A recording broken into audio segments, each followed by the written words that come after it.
ുള്ള മഹാനാണ്. ഈ അടുത്ത് 2-3 വർഷങ്ങൾക്ക് മുമ്പ് ലോകത്തോട് വിട പറഞ്ഞു പോയവരാണ്. മലപ്പുറത്തുള്ള കൊണ്ടോട്ടിക്കടുത്തുള്ള തൃപ്പനച്ചി എന്ന് പറയുന്ന സ്ഥലത്ത് ജീവിച്ച മഹാനാണ്. വലിയ വലിയാണ്. മഹാനവറുകൾ മരിക്കുന്നതിന്റെ 72 ദിവസം മുമ്പ് ഒരു വീണുപോയി കാലിന് പരിക്കുപറ്റി. തന്റെ ശിഷ്യന്മാരും മുരീദുമാരും വന്നിട്ട് ചോദിച്ചില്ലേ, ഉസ്താദേ നമുക്കിത് ഡോക്ടറെ കൊണ്ടുപോയിട്ട് കാണിച്ചിട്ട് സുഖാക്കി കൂടെ എന്ന്. അന്നേരം മഹാനവറുകൾ പറയുകയാ, ഇതാണ് അല്ലാഹ്ക്ക് ഇഷ്ടം, ഇത് തന്നെയാ എനിക്കും ഇഷ്ടമെന്നോ. അല്ലാഹ്ക്ക് ഇതാണ് ഇഷ്ടം, എനിക്കും ഇത് തന്നെയാ ഇഷ്ടമെന്നോ. അങ്ങനെ 72ാമത്തെ ദിവസമാ ലോകത്തോട് വിട പറഞ്ഞു പോയതോ. അതാണ് ചില മുഅ്മിനീങ്ങളോ അല്ലാഹനെ സ്നേഹിച്ച് എന്ത് സംഭവിച്ചാലും ഇത് അല്ലാഹ് തന്നതല്ലേ, ഇത് അല്ലാഹുവിന്റെ ഖളാ അല്ലേ, ഇത് അല്ലാഹുവിന്റെ ഖദറല്ലേ, ഇത് ഞാൻ ഏറ്റവും സ്നേഹിക്കുന്ന അല്ലാഹ് എനിക്ക് തന്നതല്ലേ, അതങ്ങനെ തന്നെ നിന്നോട്ടെ എന്ന ചിന്തയിലേക്ക് വരെ മനസ്സങ്ങ് മാറിപ്പോവുകയാണ്. അത്രമാത്രം അല്ലാഹനെ സ്നേഹിക്കുന്നവർ ഈ ഭൂലോകത്ത് കടന്നു പോയിട്ടുണ്ട് മുഅ്മിനേ. ഇതൊക്കെ നമ്മൾ ഇതിന്റെ കൂട്ടത്തിൽ കൂട്ടി വായിക്കേണ്ടതാ, ഇതിന്റെ കൂടെ ചേർത്ത് വായിക്കേണ്ടതാണ്. അതേപോലെ ജിന്നുകൾ പോലും, നല്ല ജിന്നുകൾ പോലും അല്ലാഹുവിനോടുള്ള സ്നേഹം കാരണം അവർ നല്ല കാര്യങ്ങൾ അല്ലാഹുവിലേക്ക് ചേർത്തി പറഞ്ഞു, മോശം കാര്യം അല്ലാഹുവിലേക്ക് ചേർത്തി പറഞ്ഞില്ല. അതിന്റെ ഒരു ഉദാഹരണം പറയാം.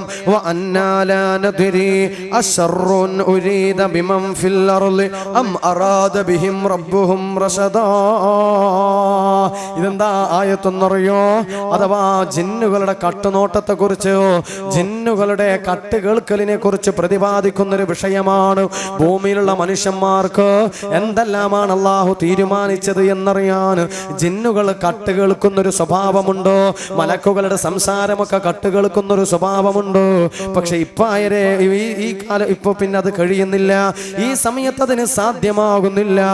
ഈ വിഷയം പ്രതിപാദിക്കുകയാണ് മലക്കുകൾ. പക്ഷെ അവിടെ മലക്കുകൾ പറഞ്ഞ വാക്കുകളൊന്ന് ശ്രദ്ധിക്കോ. ഞാൻ കഥ പറയുകയല്ല, ചരിത്രം പറയുകയല്ല. ആ മലക്കുകളുടെ വാക്കുകളിൽ പോലും അല്ലാഹുവിനോടുള്ള സ്നേഹമുണ്ട് എന്ന് വിവരിക്കുകയാണ്. ആ ജിന്നുകളുടെ സംസാരത്തിൽ പോലും അല്ലാഹുവിനോട് സ്നേഹമുണ്ടെന്ന് വിവരിക്കുകയാണ്. തീർച്ചയായും നാം അറിയുന്നില്ല, ഭൂമിയിലുള്ളവർക്ക് തിന്മയാണോ ഉദ്ദേശിക്കപ്പെട്ടത്? വാക്ക് ശ്രദ്ധിക്കണേ. തിന്മയാണോ ഭൂമിയിലുള്ളവർക്ക് ഉദ്ദേശിക്കപ്പെട്ടത്? ആരാ ഉദ്ദേശിക്കുന്ന ആള്? അല്ലാഹുവാൻ. അല്ലാഹു ഉദ്ദേശിച്ചതിനെ കുറിച്ചായി പറയുന്നത്. പക്ഷെ പറഞ്ഞ വാക്കെന്താണ്? തിന്മയാണോ ഉദ്ദേശിക്കപ്പെട്ടത്? അം അറാദ ബിഹിം റബ്ബുഹും റശദാ, അല്ല അതല്ല, നന്മയാണോ ഹിദായത്തിനെയാണോ അല്ലാഹു ഉദ്ദേശിച്ചത് എന്ന് നമുക്കറിയുന്നില്ല. ജിന്നുകൾ പറഞ്ഞ് തിന്മയാണോ ഉദ്ദേശിക്കപ്പെട്ടത്, അതല്ല അല്ലാഹു നന്മയാണോ ഉദ്ദേശിച്ചത് എന്ന് നമുക്കറിയില്ല എന്ന്. നന്മ പറയുമ്പോൾ അല്ലാഹു എന്ന് പറഞ്ഞു, തിന്മ പറയുമ്പോഴോ അല്ലാഹുവിന്റെ പേര് പറഞ്ഞില്ല. തിന്മ അല്ലാഹുവിൽ നിന്നാ സംഭവിക്കുന്നത് ആയിരുന്നിട്ട് പോലും അല്ലാഹു പറയാതെ മജ്ഹൂലാക്കിയിട്ട് പറഞ്ഞു. അം ഉരീദ ബിഹിം അശറുൻ ഉരീദ ബിമൻ ഫിൽ അർള്, ഭൂമിയുള്ളവർക്ക് ശർറിനെയാണോ ഉദ്ദേശിക്കപ്പെട്ടത് എന്ന് മനസ്സിലായവർക്കൊക്കെ മനസ്സിലായിട്ടുണ്ടാകും.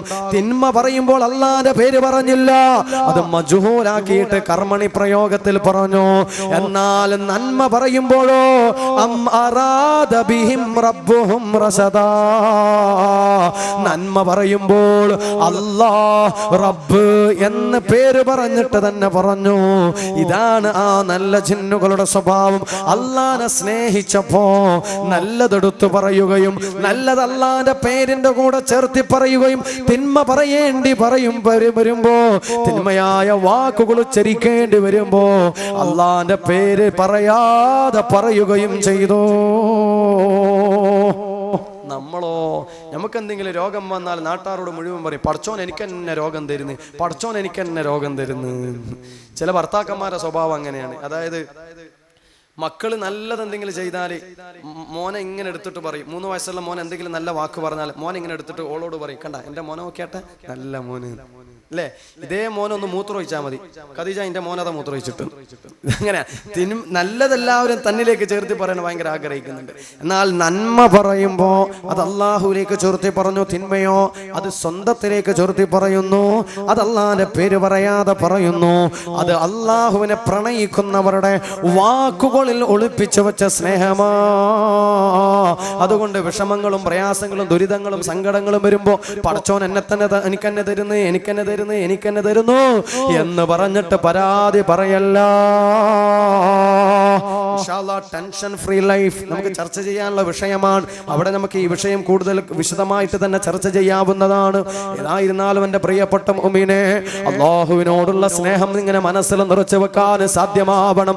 എന്നാൽ അള്ളാഹുവിനോട് നമ്മുടെ മനസ്സിൽ സ്നേഹമുണ്ടോ എന്നതിന് 7 അടയാളങ്ങൾ പറഞ്ഞു തരുന്നുണ്ട്. എത്ര അടയാളങ്ങൾ? അള്ളാഹുവിനോട് സ്നേഹം നമ്മുടെ മനസ്സിലുണ്ടോ? അള്ളാഹുവിനോടുള്ള പ്രണയം നിന്റെ മനസ്സിൽ നിറഞ്ഞു നിൽക്കുന്നുണ്ടോ എന്നതിന് 7 അടയാളങ്ങൾ പണ്ഡിതന്മാര് പറഞ്ഞു തരികയാണ്. ഏതൊക്കെയാണ് ഈ അടയാളങ്ങൾ? അത് പറയാമെന്നെല്ലാവരും 3 തവണ ചൊല്ലൂ. സല്ലല്ലാഹു അലാ മുഹമ്മദ്, സല്ലല്ലാഹു അലാ മുഹമ്മദ്, അല്ലാഹുമ്മ സല്ലി അലാ മുഹമ്മദ്. അള്ളാഹുവിനോടുള്ള സ്നേഹം നിന്റെ മനസ്സിലുണ്ടോ? നിന്റെ മനസ്സിൽ അള്ളാഹുവിനോട് സ്നേഹം നിറയുന്നുണ്ടോ എന്നതിന് 7 അടയാളങ്ങളാ പണ്ഡിതന്മാര് പറഞ്ഞു തരുന്നത്. അതിലൊന്നാമത്തെ അടയാളം ഏതാണ്? അള്ളാഹനെ സ്നേഹിക്കുന്ന ആളുകൾക്ക് മരണത്തോട് വെറുപ്പുണ്ടാവുകയില്ല.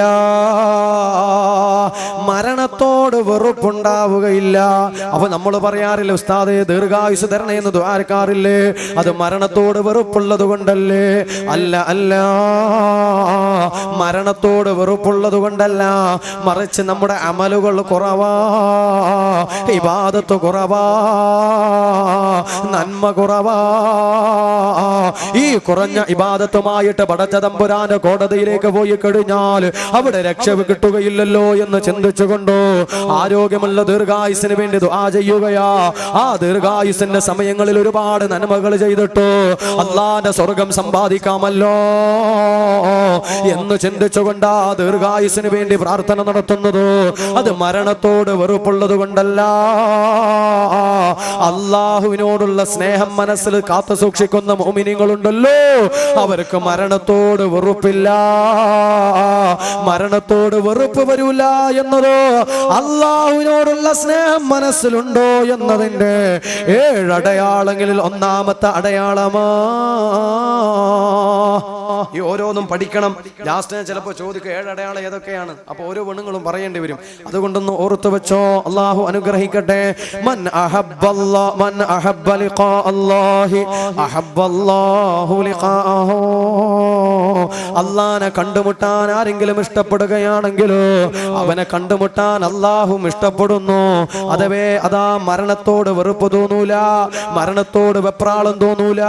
മരണത്തോട് വെറുപ്പ് നമുക്ക് അനുഭവപ്പെടരുത്. അതൊരു മുഅ്മിനിന്റെ സ്വഭാവമാണ്. കേട്ടിട്ടില്ലേ ബഹുമാനപ്പെട്ട അബ്ദുല്ലാഹ് ഇബ്നു ജഹ്ഷ് റളിയല്ലാഹു അൻഹു? എന്തായിരുന്നു മൂപ്പരുടെ അവസ്ഥ? മരണത്തോട് വെറുപ്പെന്ന് പറയുന്ന ഒരു സങ്കടം അല്ലെങ്കിൽ ആ ഒരു വിഷയം ജീവിതത്തിലില്ലല്ലോ. ഉഹുദിന്റെ യുദ്ധം നടന്നുകൊണ്ടിരിക്കുമ്പോ എന്റെ പ്രിയപ്പെട്ട ഉമ്മ കേൾക്കണേ, ഇത് മുഅ്മിനീങ്ങളുടെ അല്ലാഹനെ പ്രണയിച്ചവരുടെ കഥ പറയുകയാ. അത് കേൾക്കുമ്പോൾ നമ്മുടെ മനസ്സിൽ വല്ലാത്ത ഈമാൻ വർദ്ധിക്കുകയാ. അത് കഥ കേൾക്കുമ്പോൾ ഈമാനിന്റെ പ്രകാശം മനസാന്തരങ്ങളില് പ്രോജ്വലിച്ച് നിൽക്കുകയാ. അതേ ബഹുമാനപ്പെട്ട അബ്ദുല്ലാഹ് ഇബ്നു ജഹ്ഷ് റളിയല്ലാഹു അൻഹു ഉഹുദ് യുദ്ധത്തിൽ പങ്കെടുക്കുകയാ. ആ യുദ്ധം നടക്കുന്നതിന്റെ തൊട്ട് മുമ്പ് ബഹുമാനപ്പെട്ട സഅദ് ഇബ്നു വഖാസ് റളിയല്ലാഹു അൻഹുവിന്റെ അരികിലേക്ക് വരികയാ. എന്നിട്ട് അബ്ദുല്ലാഹ് ഇബ്നു ജഹ്ഷ് റളിയല്ലാഹു അൻഹു പറയുകയാ, ഉഹുദിന്റെ യുദ്ധം നടക്കുന്നതിന്റെ മുമ്പ് നമുക്കൊന്ന് പ്രാർത്ഥന നടത്തിക്കൂടെ? ഞാൻ പ്രാർത്ഥിക്കുമ്പോൾ നീ ആമീൻ പറയണം, നീ പ്രാർത്ഥിക്കുമ്പോൾ ഞാനും ആമീൻ പറയണം. അങ്ങനെ പ്രാർത്ഥന നടത്താമെന്ന് പറഞ്ഞിട്ട് ഉഹുദിന്റെ താഴ്വരയുടെ ഒരു സമീപത്തേക്ക് അങ്ങ് നീങ്ങിപ്പോവുകയാ. അങ്ങനെ അവർ രണ്ടാള് മാത്രമായിട്ട് ദുആ ചെയ്യുകയാ. ആദ്യമായി ദുആ ചെയ്യുന്നതാരാ? ബഹുമാനപ്പെട്ട സഅദ് ഇബ്നു വഖാസ് റളിയല്ലാഹു അൻഹു പ്രാർത്ഥന നടത്തുന്നതോ. ആ മഹാനബറുകൾ പ്രാർത്ഥന നടത്തുന്നത് എന്താണ്? അല്ലാഹുവേ, ഈ ഉഹുദിന്റെ യുദ്ധക്കളത്തിലേക്ക് ഞാൻ പോയി കഴിഞ്ഞാൽ ഏറ്റവും ശക്തനായ ശത്രുവിനെ തന്നെ നേരിടാൻ എനിക്ക് കഴിയണേ അല്ലാ. ഏറ്റവും ശക്തനായ ശത്രുവിനെ നേരിടാനും അവനുമായി മണിക്കൂറുകളോളം പടപരുതുവാനും ഒടുക്കം അവനെ നിലംപതിപ്പിക്കുവാനും അവനെ വധിക്കാനും നീ എനിക്ക് ശക്തി തരണയല്ലാ എന്ന് സഅദ് ഇബ്നു വഖാസ് റളിയല്ലാഹു അൻഹു പ്രാർത്ഥന നടത്തിയപ്പോ അബ്ദുല്ലാഹി ഇബ്നു ജഹ്ശ് റളിയല്ലാഹു അൻഹു ആമീൻ പറയുകയാ. ഇനി അതാ അബ്ദുല്ലാഹി ഇബ്നു ജഹ്ശ് റളിയല്ലാഹുവിന്റെ പ്രാർത്ഥനയുടെ അവസരമാണ്. അബ്ദുല്ലാഹി ഇബ്നു ജഹ്ശ് റളിയല്ലാഹു അൻഹു തന്റെ ഇരുകരങ്ങളും മേൽപോട്ട് ഉയർത്തിയിട്ടു രാജാതിരാജനായ സർവലോക സംരക്ഷകനായ ജഗനിയന്താവായ പടച്ച തമ്പുരാനോട് പ്രാർത്ഥന നടത്തുകയാണ്. അല്ലാഹുവേ, ഉഹുദിന്റെ യുദ്ധക്കളത്തിലേക്ക് ഞാൻ അങ്ങ് പോയി കഴിഞ്ഞാൽ ഏറ്റവും ശക്തനായ എതിരാളിയെ തന്നെ എനിക്ക് കിട്ടണയല്ല. അവനുമായിട്ട് മണിക്കൂറുകളോളം പടപൊരുതുവാനും അങ്ങനെ പടപൊരുതി ഒടുക്കം അവന്റെ വാളിന്റെ വെട്ടേറ്റുകൊണ്ട് എനിക്ക് ഷഹീദാവാൻ തൗഫീഖ് തരണയല്ല. ആ മനുഷ്യന്റെ ആ ശത്രുവിന്റെ വാളിന്റെ വെട്ടേറ്റുകൊണ്ട് എന്റെ മൂക്ക് മുറിയണയല്ല, എന്റെ ചെവി മുറിയണയല്ല. മൂക്ക് മുറിഞ്ഞും ചെവി മുറിഞ്ഞിട്ട് ഈ ഉഹുദിന്റെ യുദ്ധക്കളത്തിൽ ഷഹീദായിട്ട് പിടഞ്ഞ് മരിക്കാൻ എനിക്ക് നീ ഭാഗ്യം തരണയല്ല എന്ന് ബഹുമാനപ്പെട്ട അബ്ദുല്ലാഹി ഇബ്നു ജഹ്ശ് റളിയല്ലാഹു അൻഹു പ്രാർത്ഥന നടത്തുകയാ. ഇതിന് സഅദ് ഇബ്നു വഖാസ് റളിയല്ലാഹു അൻഹു ആമീൻ പറയുന്നു. പക്ഷെ ആമീൻ പറഞ്ഞപ്പോ സഅദ് ഇബ്നു വഖാസ് റളിയല്ലാഹു അൻഹു പറയുകയാ, അല്ല, ഇതെന്തൊരു പ്രാർത്ഥനയാ? നിന്റെ പ്രാർത്ഥനയാണ് എന്റെ പ്രാർത്ഥനയേക്കാൾ ഏറ്റവും നല്ല പ്രാർത്ഥന. നിന്റെ പ്രാർത്ഥനയാ എന്റെ പ്രാർത്ഥനയേക്കാൾ ഏറ്റവും നല്ല പ്രാർത്ഥന. അതേ, അങ്ങനെ ഉഹുദിന്റെ യുദ്ധം കഴിഞ്ഞപ്പോ സ്വഹാബികളൊക്കെ ഇങ്ങനെ യുദ്ധക്കളം പരതി നോക്കുകയാ. നമ്മുടെ കൂട്ടത്തിൽ ആരൊക്കെ ഷഹീദായിട്ടുണ്ടോ എന്നറിയാൻ വേണ്ടി ഓരോ ശരീരവും ഇങ്ങനെ പരതി നടക്കുമ്പോ എന്റെ പ്രിയപ്പെട്ട മുഅ്മിനേ, അതാ ഉഹുദിന്റെ ഒരു സമീപത്ത് ഒരു മരത്തിൽ അതാ ഒരു ശരീരം തൂക്കിക്കെട്ടിയിരിക്കുന്നു. ഒരു പാവപ്പെട്ട സ്വഹാബിയുടെ ശരീരം തൂക്കിക്കെട്ടിയിരിക്കുകയാ. അതേ, സ്വഹാബി മരിച്ചു പോയിട്ടുണ്ടോ? ഉഹുദിന്റെ യുദ്ധക്കളത്തിൽ ഷഹീദായിട്ടുണ്ടോ? സ്വഹാബികളോടി വരികയാ. അതാരാ തൂക്കിയിട്ടിരിക്കുന്നത്? ശത്രുക്കൾ തൂക്കിയിട്ടിരിക്കുന്ന ആ ഷഹീദായ സ്വഹാബി ആരാ? സ്വഹാബികൾ വന്നിട്ട് ആ മുഖമങ്ങ് പരിശോധിക്കുകയാ. ആ മുഖത്തേക്ക് സസൂക്ഷ്മം വീക്ഷിക്കുകയാ. അപ്പോഴാ മനസ്സിലായത് ആ തൂങ്ങിക്കിടക്കുന്ന സ്വഹാബി ആരാണെന്നറിയോ? അത് ബഹുമാനപ്പെട്ട അബ്ദുല്ലാഹി ഇബ്നു ജഹ്ശ് റളിയല്ലാഹു അൻഹു. ശരീരമാസകലം രക്തമൊലിക്കുന്നുണ്ട്. ആ രക്തമങ്ങ് തുടച്ചു മാറ്റിയപ്പോ മൂക്കതാ മുറിഞ്ഞു കിടക്കുന്നു, ചെവിയതാ മുറിഞ്ഞിരിക്കുന്നു. ചെവിയും മൂക്കും മുറിക്കപ്പെട്ട നിലയില് ആ ഷഹീദിന്റെ മയ്യത്ത് തൂക്കിയിരിക്കുന്നു. ഇത് ബഹുമാനപ്പെട്ട സഅദ് ഇബ്നു വഖാസ് റളിയല്ലാഹു അൻഹു ഈ രംഗമങ്ങ് കണ്ടപ്പോ പൊട്ടി കരയുകയാ. അതേ, ഉഹുദിന്റെ യുദ്ധം നടക്കുന്നതിന്റെ തൊട്ട് മുമ്പ് പ്രാർത്ഥന നടത്തിയതല്ലേ? എന്റെ ചെവി മുറിയണയല്ല, എന്റെ മൂക്ക് മുറിയണയല്ല. ശത്രുമായി പടമുരുതിയിട്ട് ശത്രുവിന്റെ വാളിന്റെ വെട്ടേറ്റുകൊണ്ട് ഈ ഉഹുദിന്റെ യുദ്ധക്കളത്തിൽ ഷഹീദാവാൻ എനിക്ക് തൗഫീഖ് തരണയല്ല എന്ന് മഹാനവറുകൾ പ്രാർത്ഥന നടത്തിയതിനു ഈ സഅദ് ഇബ്നു വഖാസ് റളിയല്ലാഹു അൻഹു ആണല്ലോ ആമീൻ പറഞ്ഞത്. ഈ രംഗമങ്ങ് കണ്ടപ്പോ എന്റെ മോമിനെ പൊട്ടിക്കരഞ്ഞു പോയി. എത്ര ആത്മാർത്ഥതയുള്ള പ്രാർത്ഥനയാ! മോമിനെ കഥയിൽ നിന്ന്, ചരിത്രത്തിൽ നിന്ന് പഠിക്കേണ്ട പാഠമെന്താ? അവർക്ക് മരണത്തോട് വെറുപ്പില്ല, മരണത്തെ ഭയമില്ല, മരണത്തെ പേടിയില്ല. മരണത്തോട് വെറുപ്പ് പ്രകടിപ്പിച്ചിട്ട് നന്മയാർന്ന പ്രവർത്തനങ്ങളിൽ നിന്ന് മാറി നിൽക്കാൻ അവര് തയ്യാറല്ല.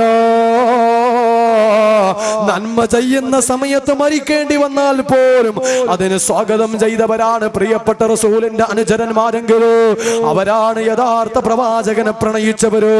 അവർക്ക് മരണത്തോട് വെറുപ്പില്ല. ഇത് അള്ളാനോട് സ്നേഹം നമ്മുടെ മനസ്സിലുണ്ട് എന്നതിന്റെ 7 അടയാളങ്ങളിൽ ഒന്നാമത്തെ അടയാളമാ മരണത്തോട് വെറുപ്പില്ല.